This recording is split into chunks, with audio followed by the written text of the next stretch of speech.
不好玩啊。喂，大家好，我是 Q 猫。Q 猫今天来到野外，我又到野外了。我每次到野外就是来试一下枪。那大家可以看到，我们手上拿的就是 Railgun 出的抛壳 GBB ER。大家可以看到，我填弹的部分呢，我已经填好弹。那现在呢，我们要先从我们怎么样装 CO2， 它有一个必须要注意的步骤。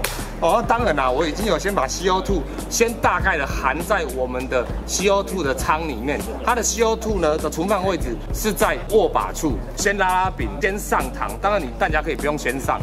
拉柄之后呢，你再使用我们的工具把你的 CO2 锁紧，不然你没有先拉柄向后，你第一发手下去，它会打出第一发空枪。所以大家要记得，那也记得千万不要把弹夹上在你的枪上面，再去锁 CO2， 因为这样会有危险。OK， 好，那我们现在就直接锁，先锁到大概之后，我们再用力转开，我们用力转开。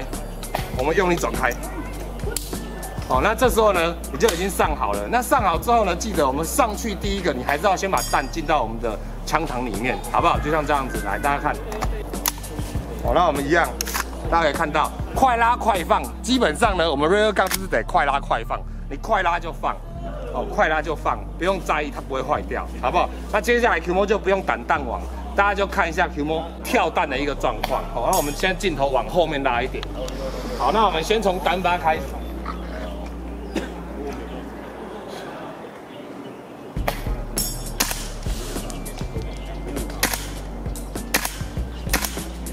那我们再试用连发。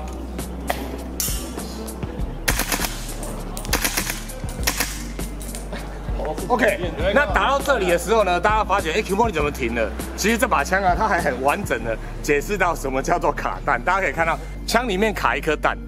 那说明书里面有特别解释到，如果当你卡弹的时候，这很好，刚好可以让大家做一个示范。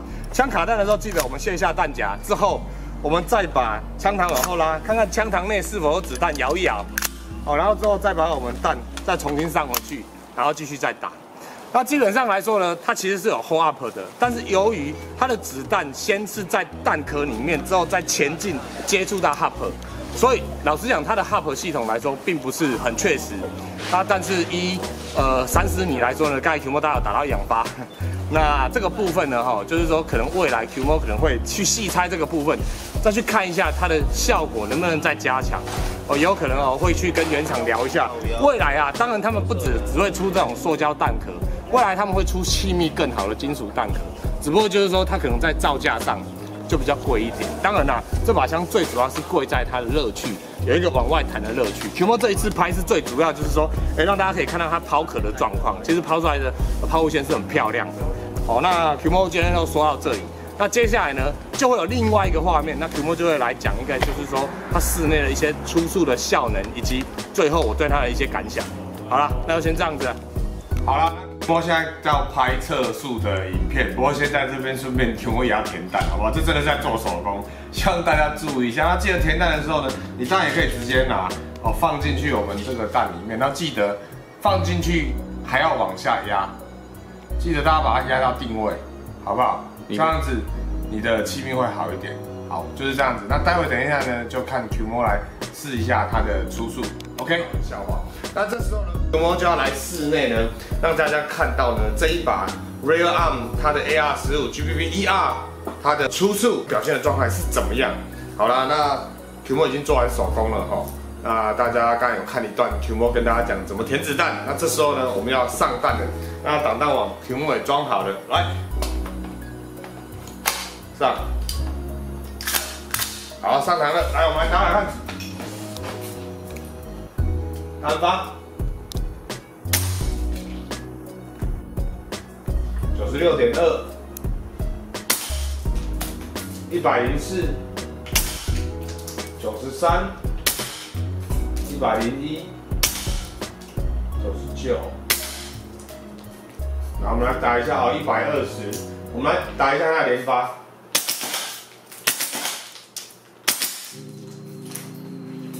好了，枪机故意在后。好了 ，Q 猫事实上来说呢，我并没有装很多发下去测试，因为待会等一下 Q 猫要在室内抛室内比较干净的画面，让大家看一下抛壳的动作是怎么样。好了，那我们可以看到这一把 Railgun 这把 AR-15呢，它的初速约是在100多到110几，甚至有到120。也就是说，老实讲啦，它在出气效能上面来说，其实是有点不太稳定的。毕竟不是这一把呢 GPP-ER 的一个重点，它的重点是在一个它的可玩性跟一个抛壳的这个动作。好啦，那待会等一下呢，我们就换个画面，QMO 呢，来做一下，就是说，单发的抛壳没有挡弹网的状态，跟连发的抛壳在室内起来的感觉是怎么样？好了，那我们看这边去。喂，大家好 ，QMO 刚才已经测过了我们的初速，那现在呢就是要在室内，要近距离的，待会可能放个慢动作让大家看一下，就是说抛壳，整个做动是怎么样，真的是很帅气，好不好？那 QMO 这边呢，就直接上场了，气也好了，好不好？然后我们单发上场，那我们就打单发。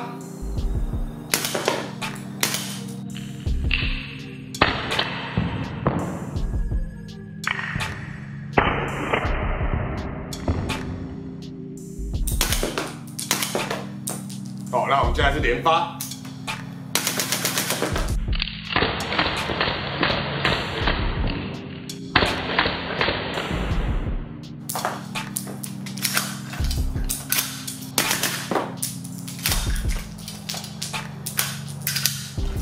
好啦，那当然啦，大家看到 QMO 中间那些测试呢，有些部分稍微卡弹到了，是由于呢，看不好意思，那个 QMO 有些气已经用完了，所以大家要注意到，抛壳的动作是这样子。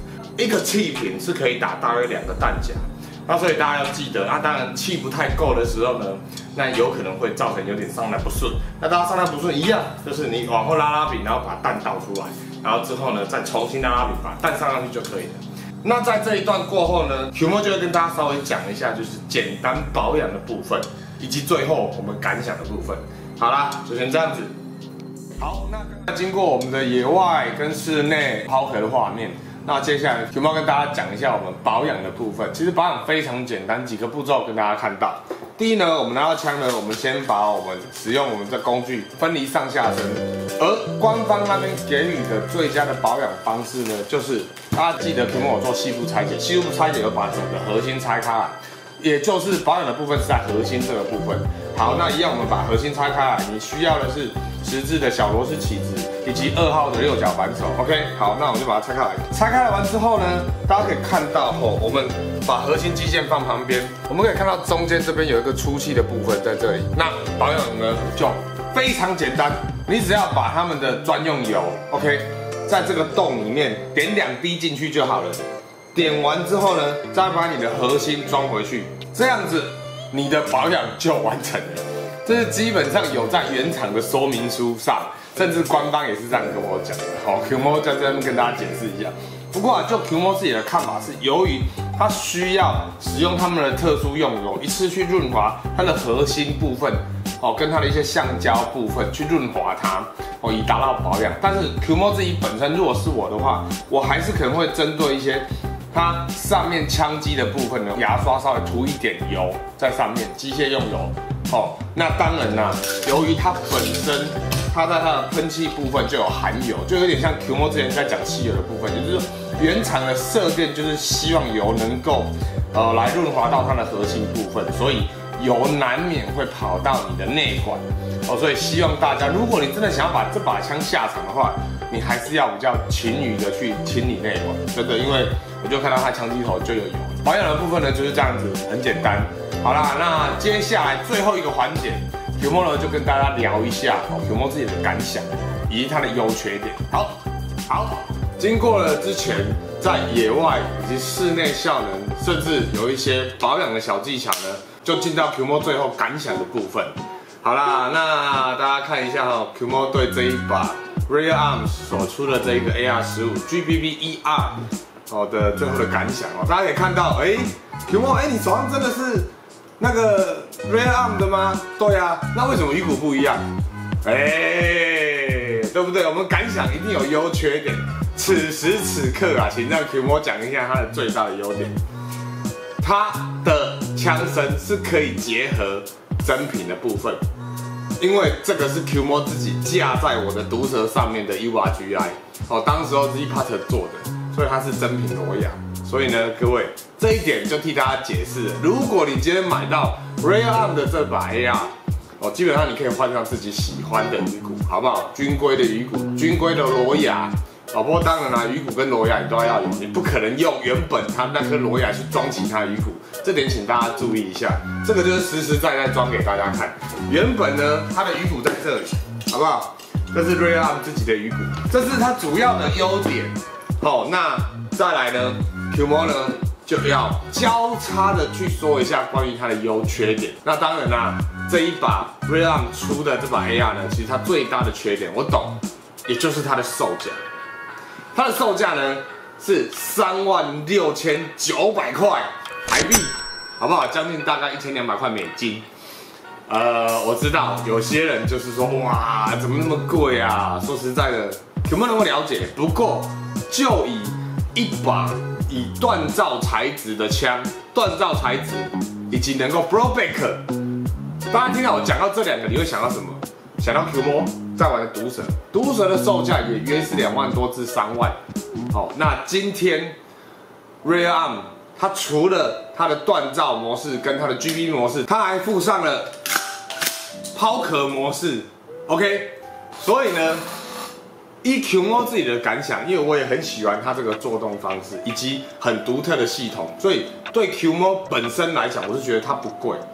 就像毒蛇，你玩越久越便宜。你今天 Real Arm 你在家里无聊玩，自己装填弹壳，自己抛壳，你玩越久，我也是觉得是越划算，好不好？这是 Qmo 自己的感想，不是说大家一定要这样子，好吗？那再来呢，还有一个也算是它的缺点，也就是 Qmo 刚才抛出去的那个弹壳。虽然弹壳啊 ，Qmo 在之前已经讲过。他们弹壳呢是以1包为计，一包400块是30颗，也就是平均的售价。之前有算给大家看是13块至14块多。此时你一颗弹夹13块多，你还要再有一颗 BB 弹，然后你还需要的是 CO2 弹夹。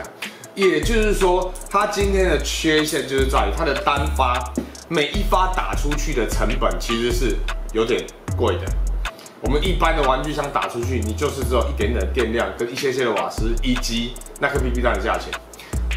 不过，你这么高的价钱换来的是抛壳的乐趣，所以在这边 Qmo 就讲到这个缺点，其实是非常见仁见智的。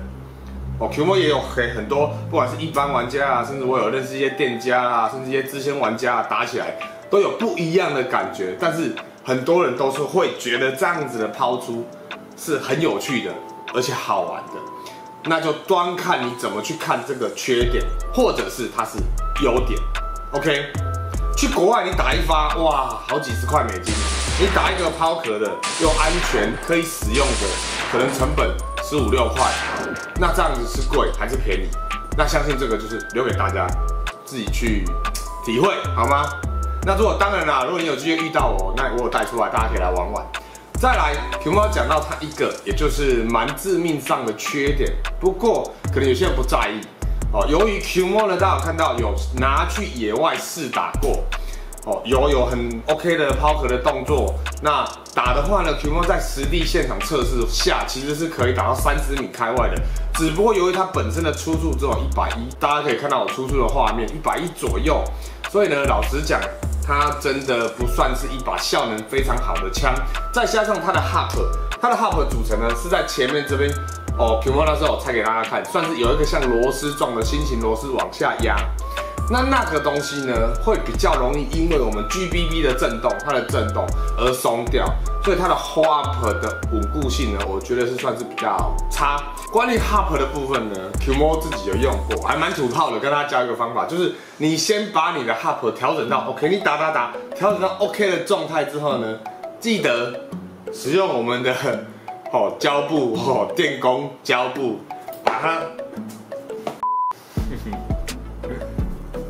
把它缠起来，把它固定住，其实不会影响它的作动，这样子你的 hub 就会维持在那个地方。关于它这个 hub 效能的部分，算是缺点，那也有一些小技巧给大家使用。还有Qmo 你怎么说啊？这个 Real Arm 它的好像缺点很多，其实都是一些小缺点，我们这老实坦白讲啊，瑕不掩瑜哦，瑕不掩瑜。那当然就是说喜欢的人有爱，就像 QMO 一样。那当然呢，我们也不得不说到一个蛮大的重点，就是说，由于在之前的介绍，它有很多的零件是像哦，它的枪膛是塑胶的。